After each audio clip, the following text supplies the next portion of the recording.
नमस्कार दोस्तों, स्वागत है आप सभी का हमारे मशीन लर्निंग सीरीज़ के एक और नए वीडियो में।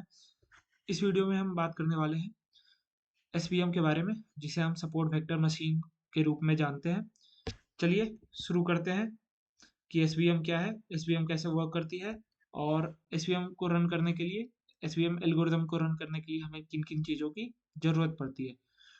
अब तक आपने देखा कि केएनएन जैसे डिस्टेंस बेस्ड एल्गोरिदम में फीचर स्केलिंग कितना इम्पोर्टेंट होता है। अगर हम एक और बहुत पावरफुल एल्गोरिदम सीखेंगे जिसका नाम एसवीएम सपोर्ट वेक्टर मशीन है। एसवीएम भी डिस्टेंस और मार्जिन पर वर्क करता है, इसलिए फीचर स्केलिंग यहाँ भी बहुत ज़रूरी होता है। इस वीडियो में हम प्रैक्टिकली देखेंगे एसवीएम मॉडल विदाउट स्केलिंग और विथ स्केलिंग कैसे बिहेव करता है और एक्यूरेसी में कितना डिफरेंस आता है। चलिए सबसे पहले जानते हैं कि एसवीएम क्या है। एसवीएम एक क्लासिफिकेशन और रिग्रेशन एल्गोरिदम है जो डेटा के बीच एक बेस्ट सेपरेटिंग लाइन खोजता है ताकि क्लासेस को मैक्सिमम मार्जिन के साथ अलग किया जा सके। सिंपल वर्ड में बोले तो एसवीएम वो बाउंड्री ढूंढता है जो दोनों क्लासेस में सबसे ज़्यादा दूर हो। चलिए शुरू करते हैं हम प्रैक्टिकल के साथ। सबसे पहले हम लाइब्रेरीज इंपोर्ट करवाते हैं। तो लाइब्रेरीज हमने यहाँ पे यूज किया है ब्रेस्ट कैंसर वाला। उसके बाद हमने ट्रेन टेस्ट स्प्लिट यूज़ किया। उसके बाद हमने स्टैंडर्ड स्केलर यूज़ किया, एसवीएम यूज़ किया एज ए एसबीसी, और फिर हमने लास्ट में एक्यूरेसी स्कोर यूज़ किया। जो एसबीसी है वो हमारा सपोर्ट वेक्टर क्लासिफायर है। स्टैंडर्ड स्केलर हम फीचर स्केलिंग के लिए किया। एक्यूरेसी स्कोर हमारा मॉडल परफॉर्मेंस चेक करने के लिए है। चलिए इसमें फिर हम डेटा सेट लोड करते हैं।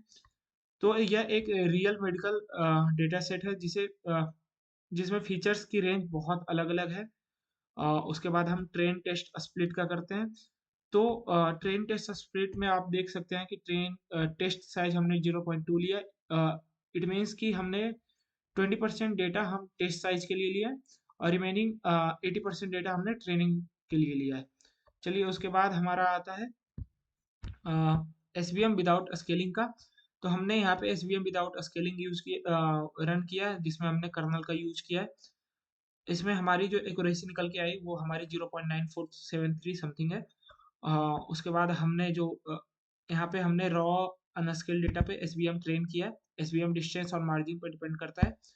डिफरेंट फीचर्स की रेंज बहुत अलग-अलग होने की वजह से मॉडल बायस्ड डिसीजन ले सकता है या एक्यूरेसी यूजुअली ऑप्टिमल नहीं आती है। चलिए इसके बाद हमने डेटा स्केलिंग अप्लाई किया है।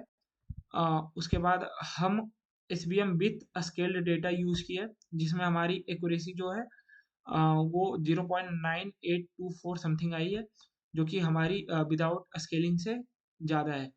उसके बाद हमने फाइनल कंपैरिजन किया है। कंपैरिजन में हमने विदाउट स्केलिंग एक्यूरेसी प्रिंट करवाया, विथ स्केलिंग एक्यूरेसी हमने प्रिंट करवाया।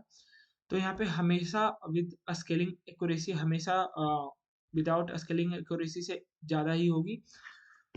विदाउट स्केलिंग मॉडल गलत मार्जिन चूज करता है और एक्यूरेसी कम जाती है। विथ स्केलिंग में मॉडल करेक्ट मार्जिन चूज करता है और एक्यूरेसी ज़्यादा होता है। इससे प्रूव होता है कि एसवीएम के लिए फीचर स्केलिंग बहुत ज़रूरी है। रियल प्रोजेक्ट्स में हम ऐसे लिखते हैं कि पाइपलाइन जो हमारा होता है वो स्टैंडर्ड स्केलर प्लस एसवीएम का एक मर्जिंग होता है, ताकि डेटा लीकेज ना हो और कोड क्लीन रहे और प्रोडक्शन रेडी मॉडल बने। इस वीडियो में आपने सीखा कि एसवीएम क्या है, without versus with scaling difference, practical implementation, output interpretation, और हमने देखा कि why scaling is mandatory for SVM. ये सारी चीज़ें हमने सीखा। बने रहिए ऐसे ही वीडियोस में। अगला जो हमारा टॉपिक होगा वो होगा SVM hyper parameter tuning using grid search CV, जिसमें हम सी, गामा और कर्नल के बारे में डिटेल में जानेंगे। चलिए वीडियो देखने के लिए धन्यवाद, थैंक यू। वीडियो अच्छा लगा हो तो दोस्तों के साथ शेयर करें, वीडियो लाइक करें, वीडियो पे कमेंट करें और चैनल जरूर सब्सक्राइब करें।